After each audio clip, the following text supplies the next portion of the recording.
Ah, oi, eu sou o Décio Nunes Teixeira Júnior. Vou apresentar aqui para vocês o módulo 3 do nosso processo de certificação de operadores. Basicamente, o assunto de hoje é o histórico do setor elétrico brasileiro, a mostrar para vocês um resumo aí da estrutura institucional, os órgãos atuantes e o Sistema Interligado Nacional, que é o nosso conhecido SIM. Bom, inicialmente, o setor elétrico no Brasil, ele data aí do século XIX, né, com iniciativas localizadas, né, que a gente pode chamar de formação de pequenas ilhas elétricas, né, sempre incentivada aí por algumas iniciativas de ou transporte ou apoio a alguma atividade agroindustrial, né? Então, um marco que a gente pode considerar é a iluminação da estação da Central Ferroviária Dom Pedro II, que é chamada hoje, conhecida hoje como Central do Brasil, no Rio de Janeiro, né? Nessa época, a gente tinha uma atividade de fornecimento de energia focado nesse mercado, né? Não havia uma, um atendimento ao consumo residencial, né? Em geral, esses núcleos que se formavam, essas ilhas elétricas, elas atendiam, no máximo, aí, a uma iluminação pública, além da atividade núcleo em si, né? Geralmente, iluminação pública adjacente a algumas áreas residenciais próximos a esses empreendimentos, né? Então, basicamente é isso. O atendimento, nesse primeiro momento, era para a indústria, comércio, agricultura, iluminação pública e transporte. O período seguinte, né, que seria dos anos 1930 a 1990, houve uma nova mudança no setor com a participação crescente do Estado, né? Então, nessa época, o governo, o Estado, ele promoveu aí a formação de, né, um monopólio público com a criação de empresas, né, que eram empresas públicas, em geral regionais e locais, e sempre verticalizadas. O que é isso? As empresas cuidavam tanto da geração, da transmissão e da distribuição. Era tudo integrado numa mesma empresa, nesses diversos núcleos que foram formados, né? Havia uma participação de iniciativa privada que foi sendo, ao longo desse período, integrado pelo Estado ou pelo governo brasileiro, né? Então, já nesse período, né, de 60 anos, você teve aí uma extensão desse fornecimento ao consumo doméstico. Então, houve aí uma ampliação vasta do atendimento à questão de iluminação pública, transportes públicos e também ao consumo doméstico, né? Nesse período, na medida em que essas regiões isoladas, essas ilhas foram crescendo, elas foram se interligando naturalmente e foram formando aí o embrião do Sistema Interligado Nacional, o SIM, que finalizou aí, entrou na década de 80, com dois grandes sistemas. A gente tinha, naquela época, vamos aí pular para os anos 80, nós tínhamos não um sistema interligado nacional, mas dois subsistemas, né? Era o sistema Norte-Nordeste, interligado entre si, um sistema menor, e o sistema Sul-Sudeste, um sistema bem maior, interligado também entre si. Mas o sistema Norte-Nordeste não era interligado com o sistema Sul-Sudeste. Essa interligação ela ocorreu ao final da década de 90, né? com a conhecida interligação Norte-Sul, uma linha de 500 kV. Hoje nós temos nessa interligação 3 circuitos e mais 2 links DCs, uma interligação muito mais robusta, né?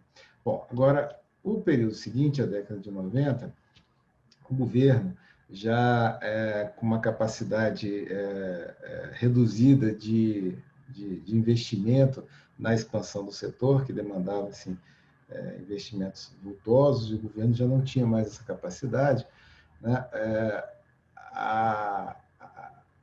A orientação foi que se abrisse esse monopólio estatal para a iniciativa privada, né? Atraindo assim o investimento privado para a expansão do setor. Então, se criou primeiro o Plano Nacional de Desestatização. Esse plano previa primeiro a privatização das empresas públicas, né? Iniciou-se com a privatização das distribuidoras, empresas estaduais, regionais, né? E previa-se também a privatização das empresas federais, né? Empresas essas que foram criadas ao longo da década de 50, 60, 70, né? Que envolvia a Chesf, a Furnas, a Eletrosul, a Eletronorte e a própria Eletrobras, né?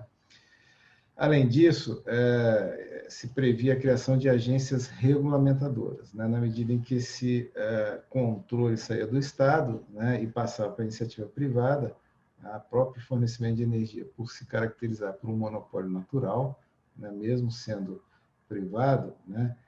Você não tem um acesso muito livre, e é possível que, é necessário, aliás, que você tenha um braço do Estado regulamentando e fiscalizando essa atividade.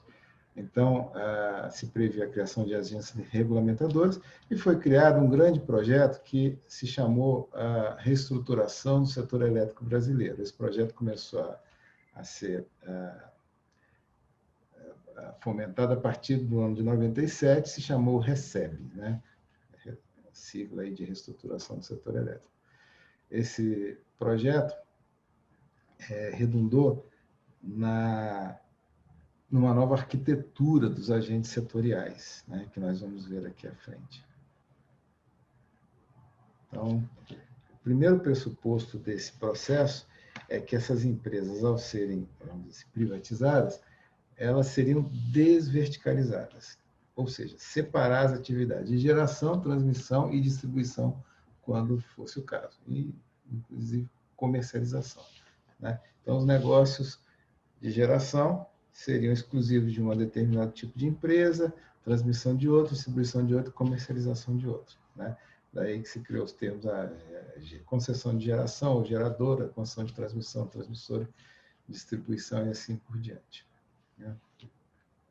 As empresas federais, previa-se o desdobramento delas também, a desverticalização, o saneamento econômico, muitas delas se encontravam em situação de grande endividamento, e a venda. Esse processo, ele, ao longo do final dos anos 90, ele progrediu até um certo ponto, como vocês sabem, né? Algumas empresas, basicamente, pode chamar atenção para, no caso das empresas federais, uma delas, que foi a Eletrosul, ela efetivamente foi desmembrada e a sua geração foi privatizada, né? Mas outras empresas, né, não progrediram, como o caso de Furnas, Eletronorte e Eletrosul, né? E hoje a gente pode dizer que a gente chegou numa estrutura semi-privada, né? Porque essas empresas continuam verticalizadas e como empresas estatais, né? Basicamente, em relação às empresas estaduais e distribuidoras, esse processo avançou até o final. Elas todas foram realmente privatizadas, com exceção de uma ou outra, como o caso da CEMIG, que é a empresa do Estado de Minas Gerais, que ela é uma empresa de economia mista. A parte dela, das ações dela estão no mercado, mas ela é uma empresa ainda com controle estatal. E assim, nesse processo de reestruturação, se criou, né, novas entidades na composição do setor elétrico, né? Basicamente, a Agência Reguladora e Fiscalizadora, a ANEEL, essa entidade do Estado de agências, não existiam, autarquias, né, que foram criadas para fomentar aí a regulação mais forte de um setor, como eu disse, de monopólio natural, né? Mas há necessidade desse controle do Estado para esse mercado. O operador independente, que é o Operador Nacional do Sistema Interligado, ANS, o mercado atacadista de energia, que posteriormente foi transferido para a Câmara de Comercialização de Energia Elétrica, que foi uma reestruturação, né? E a configuração final desses agentes principais ficou como nessa figura, né? Em que nós vemos aí a própria ANEEL, o ONS, o C3E, o Ministério de Minas e Energia e, ligada ao Ministério de Minas e Energia, né, a Empresa de Planejamento Energético, o Conselho de Monitoração do Setor Elétrico e, acima disso, o Conselho Nacional de Planejamento Energético. Né? Do lado esquerdo, vocês podem ver o detalhamento, o Conselho Nacional de Política Energética, o Ministério, o Comitê de Monitoramento e a Empresa de Pesquisa Energética. Né? Associado a isso, as secretarias estaduais de energia, os próprios governos e o Poder Legislativo e o Judiciário. Do lado direito, as agências, as principais agências que a gente pode citar aqui, não são todas, né, mas que são as que mais importam aí para o setor elétrico, é a própria ANEEL, Agência Nacional de Energia Elétrica, a ANA, Agência Nacional de Águas, e a Agência Nacional de Petróleo, Gás Natural e Biocombustíveis. Além disso, o próprio ANS e a C3E.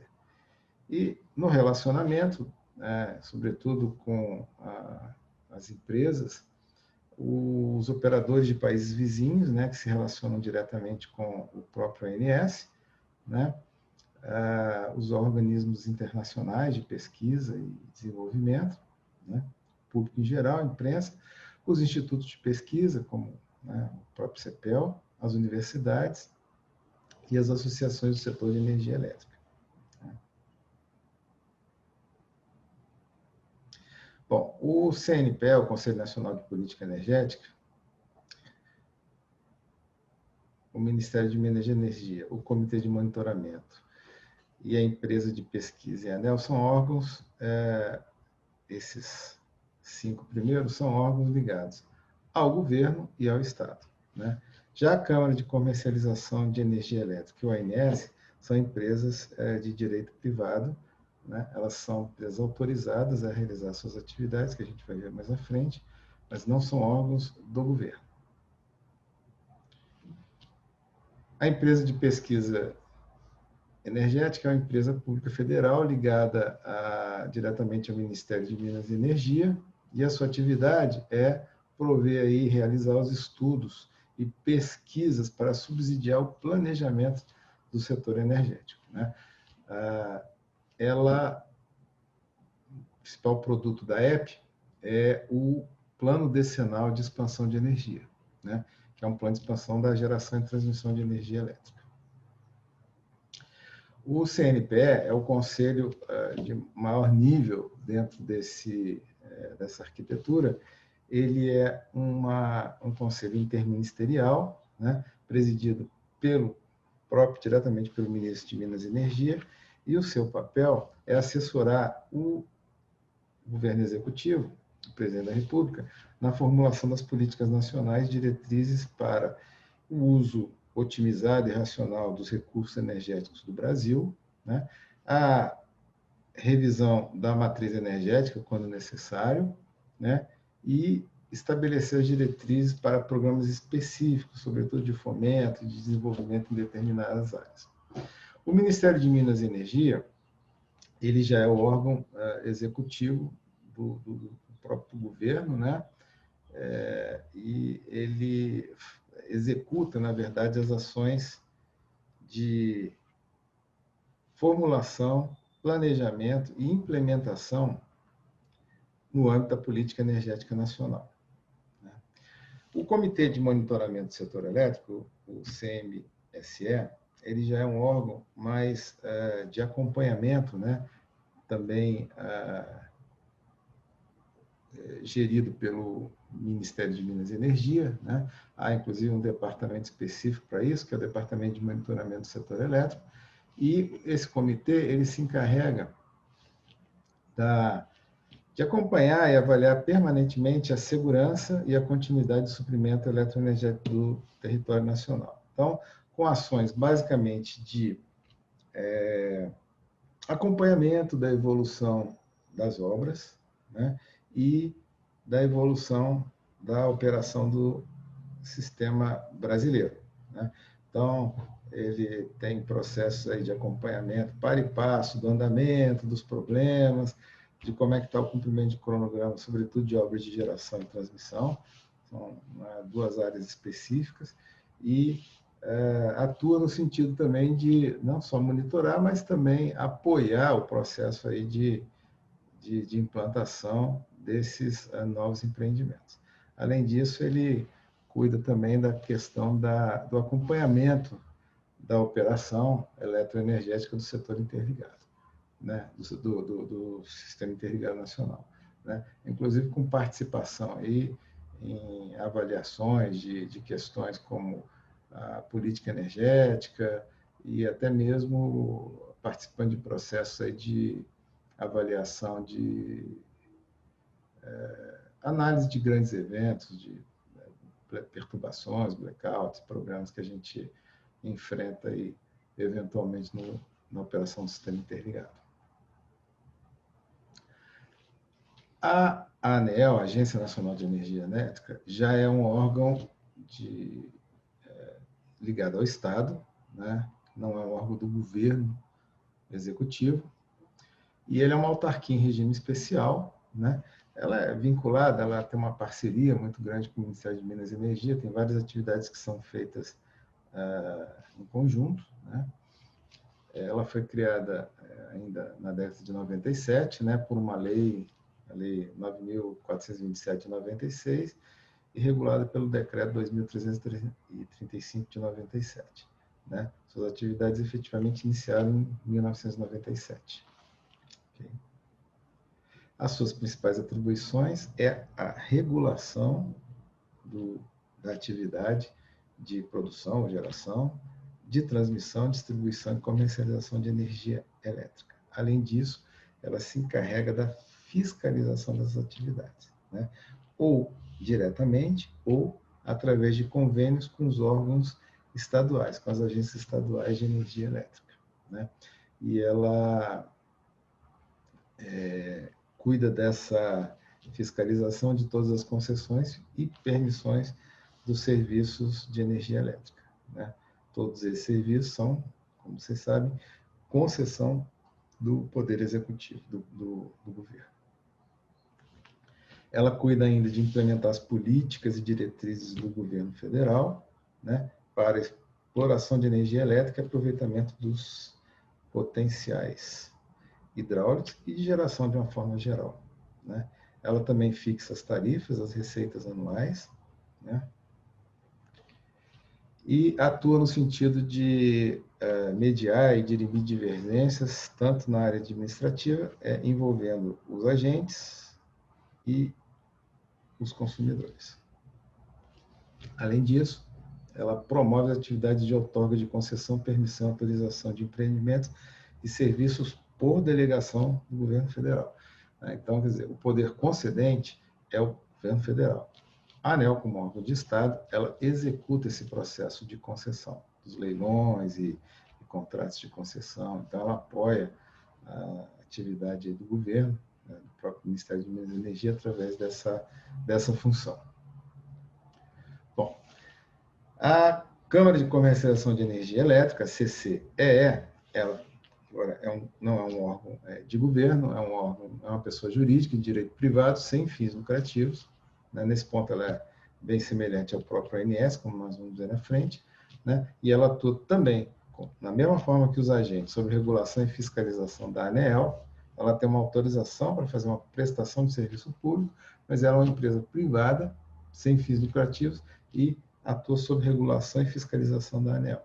Né? E qual é a responsabilidade dela? É fazer todo o processo de contabilização e liquidação financeira no mercado de curto prazo, ou seja, todos os contratos de compra e venda de energia das geradoras, dos consumidores e distribuidoras é gerido, né, e contabilizado pela Câmara de Comercialização de Energia Elétrica, né? Ela também se incumbe de cálculo do preço de liquidação das diferenças, o PLD, que é um valor que valora as operações de compra e venda de energia. É uma referência, inclusive, para a programação e para as ações de curto prazo. Como atribuições principais, ela se incumbe de propor, né? Ela não aprova, mas ela propõe as regras e procedimentos de comercialização, que são aprovados pela ANEEL, e faz a gestão dos contratos, tanto no ambiente de contratação regulada, que é o principal ambiente, como no ambiente de contratação livre, né? Então, são os contratos entre fornecedores, os geradores e consumidores. Mantém ainda o registro de dados de energia gerada e consumida, né? E promove os leilões de compra e venda de energia no ambiente de contratação regulada, né? Por delegação da ANEEL. Realiza ainda os leilões de energia de reserva e efetua a liquidação financeira dos montantes contratados nesses leilões, né? Além disso, cuida de apurar infrações que eventualmente são feitas aí pelos agentes de mercado, né? E calcula as penalidades, né? Ela não aplica, mas ela faz esse processo aí de apoio à própria ANEEL, né? E também atua aí como um fórum de discussão, né, para as políticas de desenvolvimento de mercado, fazendo a interlocução entre os agentes e as instâncias de formulação dessas políticas de regulação. Chegamos então ao Operador Nacional do Sistema Elétrico, ONS, que é o nosso operador independente do sistema, né? E ele também é uma empresa, é uma associação civil de direito privado sem fins lucrativos. Então, ele é uma associação civil representante aí dos associados, que são os geradores, as transmissoras, as distribuidoras e os consumidores, né? Ela foi autorizada a executar as atividades de coordenação e controle da operação da geração e da transmissão no âmbito do Sistema Interligado Nacional. Foi criada em maio de 98 por uma lei federal e julho de 98 por um decreto, né, na sua primeira versão. E o seu funcionamento se iniciou a partir de novembro de 1998, né? Em 2004, houve uma ratificação das suas funções, né, por uma lei federal e um decreto também. Basicamente, houve uma redescrição das suas funções, mas dentro do mesmo âmbito, né? É um pouquinho mais detalhado, que é o planejamento e programação da operação e o despacho centralizado da geração. A geração, que é a geração integrada na rede de operação. Supervisão e a coordenação dos centros de operação dos sistemas elétricos e a supervisão e o controle do sistema interligado e das interligações internacionais, né? Todas as funções já estavam embutidas naquela primeira formulação das atividades da ANS. Aqui há só uma descrição mais detalhada. A contratação e administração do serviço de transmissão de energia elétrica, as respectivas condições de acesso, bem como dos serviços ancilares. Então, cabe ao ANS a formulação dos contratos de prestação de serviços de transmissão com as transmissoras e o serviço de prestação dos serviços ancilares, tanto com as transmissoras quanto com as geradoras, né? E, além disso, cabe ao ANS propor ao poder concedente, à ANEEL e ao Ministério, as ampliações das instalações, ampliações e reforços das instalações da rede básica, que seriam consideradas no planejamento de expansão dos sistemas de transmissão, né? Aquele planejamento decenal que fica a cargo da EP, né? Esse planejamento da EP ele tem um horizonte de 10 anos. O ANS, ele, num horizonte menor, de 5 anos, ele faz algumas proposições detalhando e sugerindo alguns reforços e ampliações aí no sentido de, vamos dizer assim, melhorar esse planejamento. São a proposição de pequenos outras funções da transmissão que se agregariam às grandes obras de ampliação do sistema de transmissão.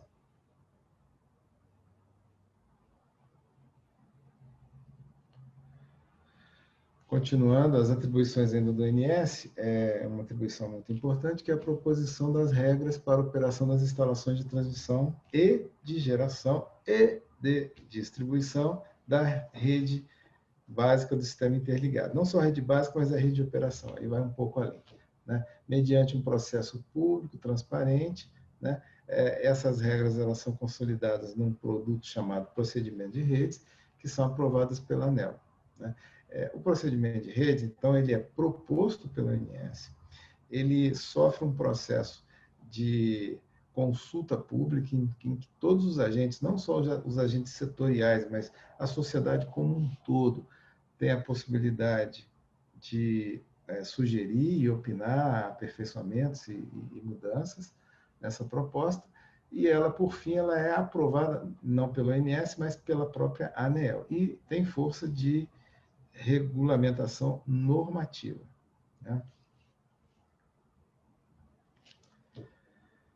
Além disso, cabe ao ONS divulgação dos indicadores de desempenho dos despachos realizados, né, que são auditados pela própria ANEEL, né? E divulgar ao Conselho de Monitoramento do Setor Elétrico as condições operativas de continuidade de suprimento eletroenergético do SIM, para que o Conselho de Monitoramento possa fazer aquele papel de acompanhamento da segurança e continuidade do suprimento do Sistema Interligado Nacional, né? Além disso, ele tem acordo operacional com a CCE, há uma interação muito grande entre o ONS e a CCE, no sentido de que o ONS ele faz uma apuração também da geração verificada, ele não só faz a apuração, mas ele faz o próprio despacho, né? O próprio programação de produção de energia, de geração de energia, né? Ele faz uma monitoração do programa realizado, né? E a CCE, por sua vez, faz a consolidação desses dados para contabilização aí dos contratos, né? Também tem o acordo operacional com a empresa de pesquisa energética, né? No sentido de fazer aquele detalhamento do programa decenal de expansão, que é feito pela EP e que é detalhado pelo ONS através do PAR, que é o Programa de Ampliação e Reforços, né? Então, nesse contrato, há uma troca grande de informações, fornecendo subsídios aí para o desenvolvimento das atividades de planejamento do nosso setor elétrico.